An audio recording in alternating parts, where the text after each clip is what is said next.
ಕರ್ನಾಟಕದ ನಿವೃತ್ತ ಪೊಲೀಸ್ ಮಹಾನಿರ್ದೇಶಕ ಓಂ ಪ್ರಕಾಶ್ ಅವರನ್ನು ಹತ್ಯೆ ಮಾಡಲಾಗಿದೆ. ಬೆಂಗಳೂರಿನ ಎಚ್ಎಸ್ಆರ್ ಲೇಔಟ್ ನಿವಾಸದಲ್ಲಿ ಪತ್ನಿ ಹಾಗೂ ಮಗಳೇ 10 ಬಾರಿ ಚಾಕುವಿನಿಂದ ಇರಿದು ಭೀಕರವಾಗಿ ಕೊಂದಿದ್ದಾರೆ. ಕಣ್ಣಿಗೆ ಖಾರದ ಪುಡಿ ಎರಚಿ ಬಳಿಕ ಕಟ್ ಹಾಕಿ ಆಮೇಲೆ ಚಾಕುವಿನಿಂದ 8 ರಿಂದ 10 ಬಾರಿ ಇರಿದು ಕೊಲೆ ಮಾಡಿದ್ದಾರೆ. ತಂಗಿಗೆ ಆಸ್ತಿ ಬರೆದುಕೊಟ್ಟ ವಿಚಾರಕ್ಕೆ ಗಲಾಟೆ ನಡೆದಿದೆ ಎನ್ನಲಾಗಿದೆ. ಚಾಕುವಿನಿಂದ ಸಿಕ್ಕ ಜಾಗಕ್ಕೆ ಇರಿದು ಓಂ ಪ್ರಕಾಶ್ ಅವರನ್ನ ಕೊಲೆ ಮಾಡಿದ ಬಳಿಕ ನ್ಯೂಸ್ 18ಗೆ ಒಂದಿಷ್ಟು ಮಾಹಿತಿ ಸಿಕ್ಕಿದೆ. ಯಾವಾಗ ಓಂ ಪ್ರಕಾಶ್ ಸಾವನ್ನಪ್ಪಿದ್ದಾರೆ ಅನ್ನೋದು ಕನ್ಫರ್ಮ್ ಆಯಿತು. ಐಪಿಎಸ್ ಅಧಿಕಾರಿಯ ಪತ್ನಿಗೆ ವಿಡಿಯೋ ಕಾಲ್ ಮಾಡಿದ ಓಂ ಪ್ರಕಾಶ್ ಪತ್ನಿ Pallavi I have finished the monster ಅಂತ ಹೇಳಿದ್ರಂತೆ. ಈ ವಿಚಾರ ತನಿಖೆಯ ವೇಳೆ ಗೊತ್ತಾಗಿದೆ.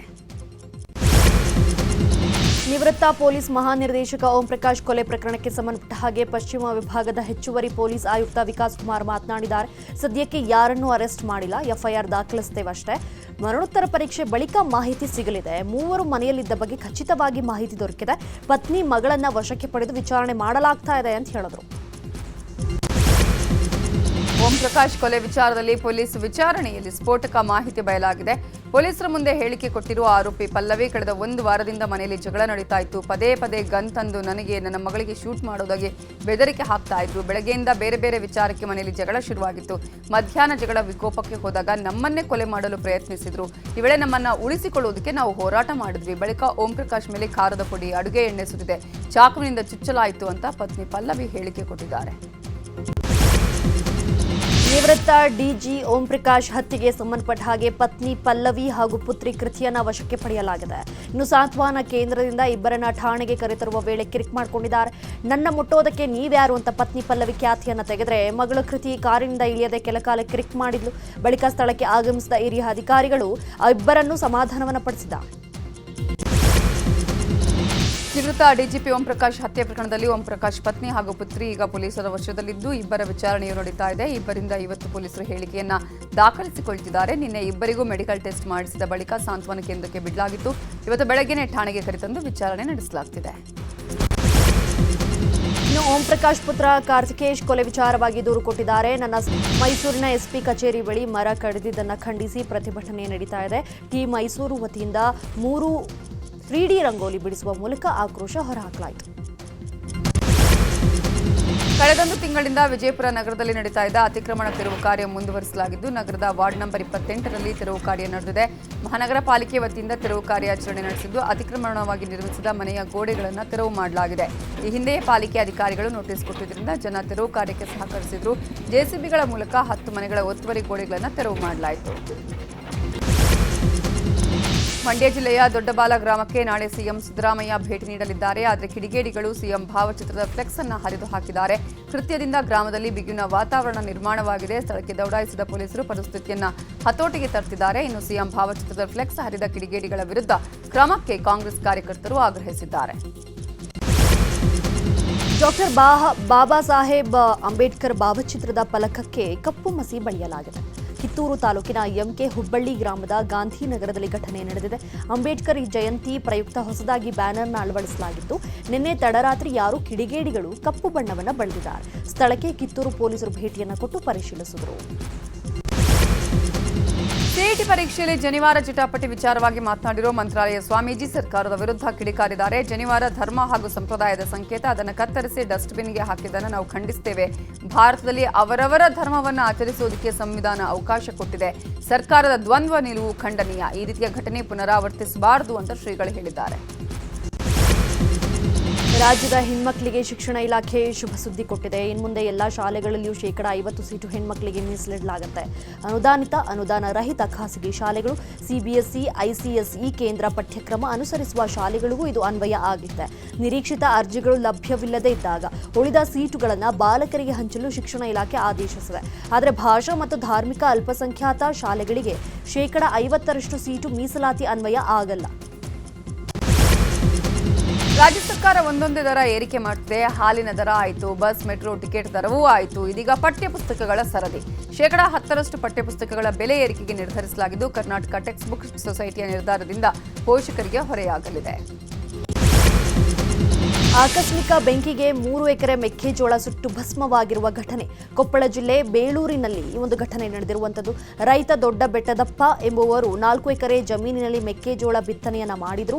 ಇನ್ನೇನು 2-3 ದಿನದಲ್ಲಿ ಮೆಕ್ಕೆಜೋಳ ತೆನೆ ಮುರಿಯುವ ಹಂತಕ್ಕೆ ಬಂದಿತ್ತು. ಆದರೆ ಆಕಸ್ಮಿಕ ಬೆಂಕಿಯಿಂದ ಇಡೀ ಹೊಲದ ಮೆಕ್ಕೆಜೋಳ ನಾಶವಾಗಿದೆ. ಕರೆ ಮಾಡಿ ಮಾಹಿತಿ ಕೊಟ್ಟರೂ ಕೂಡ ಸೂಕ್ತ ಸಮಯಕ್ಕೆ ಅಗ್ನಿಶಾಮಕ ಸಿಬ್ಬಂದಿ ಆಗಮಿಸದೆ ಹೋಗಿದ್ದಕ್ಕೆ ರೈತ ದೊಡ್ಡ ಬೆಟ್ಟದಪ್ಪ ಆಕ್ರೋಶ ವ್ಯಕ್ತಪಡಿಸಿದ್ದು ಸೂಕ್ತ ಪರಿಹಾರಕ್ಕೆ ಒತ್ತಾಯಿಸಿದ್ದಾರೆ. ಮೈಸೂರಿನ ದೊಡ್ಡಹೊನ್ನೂರು ಗ್ರಾಮದಲ್ಲಿ ಚಿರತೆ ಕಾಣಿಸಿಕೊಂಡಿದೆ. ರಸ್ತೆಯ ಬದಿಯಲ್ಲಿ ಕೂತಿದ್ದ ಚಿರತೆ ನೋಡಿ ವಾಹನ ಸವಾರರು ಬೆಚ್ಚಿ ಬಿದ್ದಿದ್ದು ಚಿರತೆ ಸೆರೆಗೆ ಹೊನ್ನೂರು ಗ್ರಾಮಸ್ಥರು ಆಗ್ರಹಿಸಿದ್ದಾರೆ. ಒಂಟಿ ಸಲಗ ಒಂದು ಹುಲಿಯನ್ನೇ ಅಟ್ಟಾಡಿಸಿಕೊಂಡು ಹೋಗಿದೆ. ಎಚ್ಡಿ ಕೋಟೆ ತಾಲೂಕಿನ ಕಬ್ಬಿನಿ ಹಿನ್ನೀರಿನಲ್ಲಿ ದೃಶ್ಯ ಕಂಡುಬಂದಿದೆ.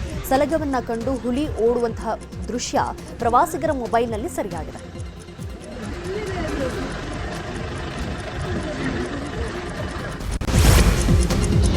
ಹಾಸನ ಜಿಲ್ಲೆಯ ಮಲೆನಾಡು ಭಾಗದಲ್ಲಿ ಕಾಡಾನೆಗಳ ಉಪಟಳ ನಿಂತಿಲ್ಲ. ಬೇಲೂರು ತಾಲೂಕಿನ ಚೀಕನಹಳ್ಳಿಯಲ್ಲಿ ಹಿಂದಾಗಿ ಕಾಡಾನೆಗಳು ರಸ್ತೆ ದಾಟಿವೆ. ಬಳಿಕ ಗ್ರಾಮದ ಕೃಷ್ಣೇಗೌಡ ಅನ್ನುವರ ತೋಟಕ್ಕೆ ಕಾಡಾನೆ ಗುಂಪು ಲಗ್ಗೆ ಇಟ್ಟಿದೆ. ಕಾಡಾನೆ ಹಿಂಡು ಕಂಡು ಗ್ರಾಮಸ್ಥರು ಆತಂಕಗೊಂಡಿದ್ದಾರೆ.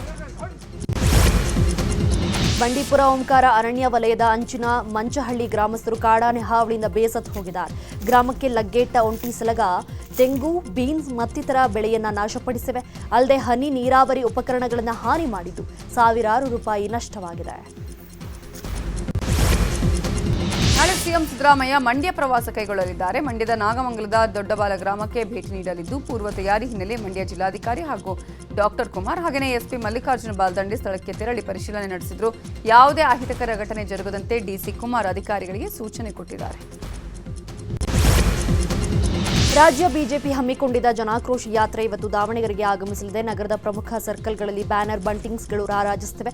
ದಾವಣಗೆರೆ ನಗರದ ಅಂಬೇಡ್ಕರ್ ವೃತ್ತದಲ್ಲಿ ಅಂಬೇಡ್ಕರ್ ಪುತ್ಥಳಿಗೆ ಮಾಲಾರ್ಪಣೆ ಮಾಡಿ ರ್ಯಾಲಿ ಆರಂಭವಾಗಲಿದೆ. ನಂತರ ಜಯದೇವ ವೃತ್ತದಲ್ಲಿ ಸಾರ್ವಜನಿಕರನ್ನು ಉದ್ದೇಶಿಸಿ ವಿಜಯೇಂದ್ರ ಹಾಗೂ ಬಿಜೆಪಿ ನಾಯಕರು ಭಾಷಣವನ್ನು ಮಾಡಲಿದ್ದಾರೆ. 18 ಬಿಜೆಪಿ ಶಾಸಕರ ಅಮಾನತು ವಿಚಾರವಾಗಿ ಸ್ಪೀಕರ್ ಖಾದರ್ ವಿರುದ್ಧ ಕೋರ್ಟ್ ಮೆಟ್ಟಿಲೇರಲು ಬಿಜೆಪಿ ಚಿಂತಿಸಿದೆ ಎನ್ನಲಾಗಿದೆ. ಬಜೆಟ್ ಅಧಿವೇಶನದ ವೇಳೆ ಬಿಜೆಪಿಯ 18 ಶಾಸಕರನ್ನ ಸ್ಪೀಕರ್ ಅಮಾನತುಗೊಳಿಸಿದ್ರು. ಕೋರ್ಟ್ನಲ್ಲಿ ಸ್ಪೀಕರ್ ನಿರ್ಧಾರ ಪ್ರಶ್ನಿಸಲು ಬಿಜೆಪಿ ಸಿದ್ಧತೆ ಮಾಡಿಕೊಂಡಿದೆ. ಇವತ್ತು ಸ್ಪೀಕರ್ ಜೊತೆ ಅಮಾನತಾದ ಶಾಸಕರ ಸಭೆ ಇದ್ದು ಸಭೆ ವಿಫಲವಾದರೆ ಕೋರ್ಟ್ ಮೆಟ್ಟಿಲೇರಲು ಅಮಾನತಾದ ಶಾಸಕರು ನಿರ್ಧರಿಸಿದ್ದಾರೆ. ದಲಿತರ ಉಪಪಂಗಡಗಳಿಗೆ ಒಳ ಮೀಸಲಾತಿ ವಿಚಾರಕ್ಕೆ ಸಂಬಂಧಪಟ್ಟ ಹಾಗೆ ಮೇ ಮೊದಲ ವಾರದಲ್ಲಿ ಸಮೀಕ್ಷೆ ನಡೆಯಲಿದೆ. ದತ್ತಾಂಶ ಸಂಗ್ರಹಕ್ಕೆ ಒಟ್ಟು 55,000 ಸಿಬ್ಬಂದಿ ಬಳಕೆ ಮಾಡಲಾಗಿದೆ. ಇದೇ ಮೊದಲ ಬಾರಿಗೆ ಮೊಬೈಲ್ ಆಪ್ ಮೂಲಕ ದತ್ತಾಂಶ ಸಂಗ್ರಹಕ್ಕೆ ಸರ್ಕಾರ ಮುಂದಾಗಿದೆ. ಒಳ ಮೀಸಲಾತಿ ಕುರಿತು ನಿವೃತ್ತ ನ್ಯಾಯಮೂರ್ತಿ ಎಚ್.ಎನ್. ನಾಗಮೋಹನ್ ದಾಸ್ ನೇತೃತ್ವದ ಆಯೋಗ ಸಮೀಕ್ಷೆ ನಡೆಸಲಿದೆ. ಜಾತಿ ಜನಗಣತಿ ಕುರಿತು ವಿಪಕ್ಷಗಳ ಟೀಕೆಗೆ ಗೃಹ ಸಚಿವ ಪರಮೇಶ್ವರ್ ಆಕ್ರೋಶ ಹೊರಹಾಕಿದ್ದಾರೆ. ಬೆಂಗಳೂರಲ್ಲಿ ಮಾತನಾಡಿದ ಅವರು ಸಕಾರಾತ್ಮಕ ಟೀಕೆ ಮಾಡಿ ಅನಾವಶ್ಯಕ ಆರೋಪ ಮಾಡಿದ್ರೆ ಪ್ರಯೋಜನ ಇಲ್ಲ ಅಂತ ಹೇಳಿದರು. ನ್ಯಾಯಾಂಗ ತನಿಖೆಗೆ ಆಗ್ರಹ ವಿಚಾರವಾಗಿ ಮಾತನಾಡಿದವರು ಗಂಭೀರವಾದ ಆರೋಪ ಮಾಡಿದ್ದಾರೆ. ಹಿಂದುಳಿದ ವರ್ಗಕ್ಕೆ ನ್ಯಾಯ ಒದಗಿಸಬೇಕು, ಇದಕ್ಕಾಗಿ 10 ಸಮಿತಿಗಳಾಗಿವೆ, ಈ ಬಗ್ಗೆ ಚರ್ಚೆ ಮಾಡ್ತೇವೆ ಅಂತ ಹೇಳಿದರು. ಮಾಜಿ ಲವರ್ ಬ್ಲಾಕ್ಮೇಲ್ ಮಾಡ್ತಿದ್ದಾನೆ ಅಂತ ಆರೋಪಿಸಿ ಮದುವೆಯಾಗಬೇಕಾಗಿದ್ದ ಯುವತಿ ಆತ್ಮಹತ್ಯೆಗೆ ಶರಣಾಗಿದ್ದಾಳೆ. ಗದಗದ ಅಸುಂಡಿಯ ಸೈರಾ ಬಾನು ನದಾಫ್ ಸುಸೈಡ್ ಮಾಡಿಕೊಂಡಿದ್ದಾಳೆ. 5 ವರ್ಷಗಳಿಂದ ಮೈಲಾರಿ ಅನ್ನೋರನ್ನ ಸೈರಾ ಬಾನು ಪ್ರೀತಿ ಮಾಡ್ತಿದ್ರು. ಆದರೆ ಇತ್ತೀಚೆಗೆ ಲವ್ ಬ್ರೇಕಪ್ ಆಗಿತ್ತು. ಲವ್ ಬ್ರೇಕಪ್ ಆಗಿದ್ದ ಕಾರಣ ಬೇರೆ ಹುಡುಗನ ಜೊತೆ ಸೈರಾ ಬಾನು ಮದುವೆಗೆ ಒಪ್ಪಿಕೊಂಡಿದ್ದು ಮೇ 8ರಂದು ಮದುವೆ ನಿಶ್ಚಯ ಆಗಿತ್ತು. ಆದರೆ ನಮ್ಮಿಬ್ಬರ ಫೋಟೋ ವೈರಲ್ ಮಾಡ್ತೀನಿ ಅಂತ ಮೈಲಾರಿ ಬೆದರಿಕೆ ಹಾಕಿದ್ರಿಂದ ಮರ್ಯಾದೆಗೆ ಅಂಜಿ ಸುಸೈಡ್ ಮಾಡಿಕೊಂಡಿದ್ದಾರೆ. ಗದಗ ಗ್ರಾಮೀಣ ಠಾಣೆಯಲ್ಲಿ ಈ ಸಂಬಂಧ ಪ್ರಕರಣ ದಾಖಲಾಗಿದೆ. ಕೆಎಸ್ಆರ್ಟಿಸಿ ಬಸ್ ನಿಲ್ಲಿಸಿದ್ದಕ್ಕೆ ಚಾಲಕ ನಿರ್ವಾಹಕನ ಮೇಲೆ ಮಂಡ್ಯ ಜಿಲ್ಲೆಯ ತರಮಕಟ್ಟೆ ಗ್ರಾಮಸ್ಥರು ಹಲ್ಲೆ ಮಾಡಿರುವಂತಹ ಘಟನೆ ನಡೆದಿರುವಂತದ್ದು. ಊರಿನ 3-4 ಜನ ಡ್ರೈವರ್ ಕಂಡಕ್ಟರ್ ಮೇಲೆ ಹಲ್ಲೆ ಮಾಡಿದ್ದು ಕೊಪ್ಪ ಪೊಲೀಸ್ ಠಾಣೆಯಲ್ಲಿ ದೂರು ದಾಖಲಿಸಿದ್ದಾರೆ.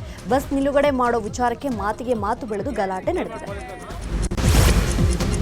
ಪ್ರಧಾನಿ ನರೇಂದ್ರ ಮೋದಿ ನಾಳೆಯಿಂದ 2 ದಿನಗಳ ಕಾಲ ಸೌದಿ ಅರೇಬಿಯಾಗೆ ಪ್ರವಾಸವನ್ನು ಕೈಗೊಳ್ಳಲಿದ್ದಾರೆ. ವ್ಯಾಪಾರ ಮತ್ತು ರಕ್ಷಣಾ ವಲಯದಲ್ಲಿ ಎರಡೂ ದೇಶಗಳ ನಡುವಿನ ದ್ವಿಪಕ್ಷೀಯ ಸಂಬಂಧವನ್ನು ಇನ್ನಷ್ಟು ವಿಸ್ತರಿಸುವ ಸಲುವಾಗಿ ಮೋದಿ ಈ ಭೇಟಿಯನ್ನು ಕೈಗೊಂಡಿದ್ದಾರೆ. ಅಮೆರಿಕ ಉಪಾಧ್ಯಕ್ಷ ಜೆಡಿ ವಾನ್ಸ್ ತಮ್ಮ ಕುಟುಂಬ ಸಮೇತ ಭಾರತಕ್ಕೆ ಭೇಟಿ ಕೊಟ್ಟಿದ್ದಾರೆ. 3-4 ದಿನ ಇಲ್ಲಿಯೇ ಇರಲಿದ್ದು ಪ್ರಧಾನಿ ನರೇಂದ್ರ ಮೋದಿ ಅವರೊಂದಿಗೆ ಸಭೆ ನಡೆಯುವುದು ಸೇರಿದಂತೆ ವಿವಿಧ ಕಾರ್ಯಕ್ರಮಗಳಲ್ಲಿ ಪಾಲ್ಗೊಳ್ಳಲಿದ್ದಾರೆ. ಆಗ್ರಾ, ಜೈಪುರ್ ಮುಂತಾದ ಕಡೆಯೂ ಅವರು ತೆರಳಲಿದ್ದಾರೆ. ಜೆಡಿ ವ್ಯಾನ್ಸ್ ಜೊತೆ ಪತ್ನಿ ಉಷಾ ಹಾಗೂ 3 ಮಕ್ಕಳು ಭಾರತಕ್ಕೆ ಬಂದಿಳಿದಿದ್ದು ಕೇಂದ್ರ ಸಚಿವ ಅಶ್ವಿನಿ ವೈಷ್ಣವ್ ಸ್ವಾಗತಿಸಿದ್ರು. ಏಪ್ರಿಲ್ 24ರಂದು ವ್ಯಾನ್ಸ್ ತಮ್ಮ ತವರಿಗೆ ಮರಳಲಿದ್ದಾರೆ. ಧಾರಾಕಾರ ಮಳೆಯಿಂದ ಜಮ್ಮು ಕಾಶ್ಮೀರದಲ್ಲಿ ಪ್ರವಾಹ ಪರಿಸ್ಥಿತಿ ಉಂಟಾಗಿದೆ. ರಂಬನ್ ಜಿಲ್ಲೆಯಲ್ಲಿ ನಿನ್ನೆ ಭೂಕುಸಿತ ಉಂಟಾಗಿದ್ದು 3 ಸಾವನ್ನಪ್ಪಿದ್ದಾರೆ. ಸ್ಥಳದಲ್ಲಿದ್ದ ಕಾರುಗಳು ಡ್ಯಾಮೇಜ್ ಆಗಿವೆ. ಜಮ್ಮು ಕಾಶ್ಮೀರದಲ್ಲಿ ಇವತ್ತು ಶಾಲಾ ಕಾಲೇಜುಗಳಿಗೆ ರಜೆಯನ್ನು ಘೋಷಿಸಲಾಗಿರುವಂಥದ್ದು ವಿದ್ಯಾರ್ಥಿಗಳ ಸುರಕ್ಷತೆ ಮತ್ತು ಯೋಗಕ್ಷೇಮವನ್ನು ಖಚಿತಪಡಿಸಿಕೊಳ್ಳಲು ಮುನ್ನೆಚ್ಚರಿಕಾ ಕ್ರಮವಾಗಿ ಈ ನಿರ್ಧಾರವನ್ನು ಕೈಗೊಳ್ಳಲಾಗಿದೆ ಅಂತ ಶಿಕ್ಷಣ ಇಲಾಖೆ ತಿಳಿಸಿದೆ. ಮತ್ತೊಂದು ಕಡೆ ಭೂಕುಸಿತವಾದ ಸ್ಥಳದಲ್ಲಿ ಕಾರ್ಯಾಚರಣೆ ನಡೆಸಲಾಗ್ತಾ ಇದೆ. ಈವರೆಗೆ ಆಡಿರುವ 7 ಪಂದ್ಯದಲ್ಲಿ 5 ಪಂದ್ಯವನ್ನು ಗೆದ್ದು ಗುಜರಾತ್ ತಂಡ ಪಾಯಿಂಟ್ ಟೇಬಲ್ನಲ್ಲಿ ಅಗ್ರಸ್ಥಾನದಲ್ಲಿದೆ. ಇನ್ನು ಕೇವಲ 3 ಪಂದ್ಯ ಗೆದ್ದು 7ನೇ ಸ್ಥಾನದಲ್ಲಿರೋ ಕೆಕೆಆರ್ ತಂಡ ಇವತ್ತು ಮುಖಾಮುಖಿಯಾಗಲಿದ್ದು ಇವತ್ತಿನ ಪಂದ್ಯ ಕೆಕೆಆರ್ಗೆ ಅತ್ಯಂತ ಮಹತ್ವದ್ದಾಗಿದೆ. ಈಡನ್ ಗಾರ್ಡನ್ನಲ್ಲಿ ಇವತ್ತು ಮ್ಯಾಚ್ ನಡೆಯುತ್ತೆ. ಶುಕ್ರವಾರ ಬೆಂಗಳೂರಿನಲ್ಲಿ ನಡೆದಿದ್ದ ಐಪಿಎಲ್ ಪಂದ್ಯದಲ್ಲಿ ಆರ್ಸಿಬಿ ಪಂಜಾಬ್ ವಿರುದ್ಧ 5 ವಿಕೆಟ್ ಸೋಲು ಕಂಡಿತ್ತು. ಆದರೆ ಈ ಸೋಲಿನ ಕಹಿಯನ್ನ ಮರೆಯಲು ಪಂಜಾಬ್ ಕಿಂಗ್ಸ್ ವಿರುದ್ಧವೇ ಅವರದ್ದೇ ತವರಿನಲ್ಲಿ 7 ವಿಕೆಟ್ಗಳಿಂದ ಮಣಿಸಿ ನಿನ್ನೆ ಅಬ್ಬರಿಸಿದೆ. ಟಾಸ್ ಸೋತರು ಮೊದಲು ಬ್ಯಾಟ್ ಮಾಡಿದ ಪಂಜಾಬ್ ಕಿಂಗ್ಸ್ 20 ಓವರ್ಗಳಲ್ಲಿ 6 ವಿಕೆಟ್ ನಷ್ಟಕ್ಕೆ 157 ರನ್ ಕಲೆ ಹಾಕಿತ್ತು. ಆರ್ಸಿಬಿ 18.5 ಓವರ್ಗಳಲ್ಲಿ 3 ವಿಕೆಟ್ ನಷ್ಟಕ್ಕೆ 159 ರನ್ ಸೇರಿಸಿ ಜಯ ದಾಖಲಿಸಿದೆ. ಯಕ್ಷಭಿನಯದ ರಾಮಾಯಣ ಭಾಗ 1 ಸಿನಿಮಾದ ಶೂಟಿಂಗ್ ಶೀಘ್ರವೇ ಆರಂಭವಾಗಲಿದೆ. ಶೂಟಿಂಗ್ಗೂ ಮೊದಲು ಉಜ್ಜಯಿನಿಯ ಮಹಾಕಾಳೇಶ್ವರ ದೇವಸ್ಥಾನಕ್ಕೆ ರಾಕಿಂಗ್ ಸ್ಟಾರ್ ಯಶ್ ಭೇಟಿ ಕೊಟ್ಟು ಪೂಜೆ ಸಲ್ಲಿಸಿದ್ರು. ಇದೇ ವೇಳೆ ಮಾತನಾಡಿದ ಅವರು, ನಾನು ಶಿವನ ದೊಡ್ಡ ಭಕ್ತನಾಗಿರೋದ್ರಿಂದ ಶಿವನ ಆಶೀರ್ವಾದವನ್ನು ಬಯಸಿದ್ದೆ. ದೇವಾಲಯಕ್ಕೆ ಬಂದಿದ್ದು ಸಂತೋಷ ತಂದಿದೆ ಅಂತ ಹೇಳಿದರು.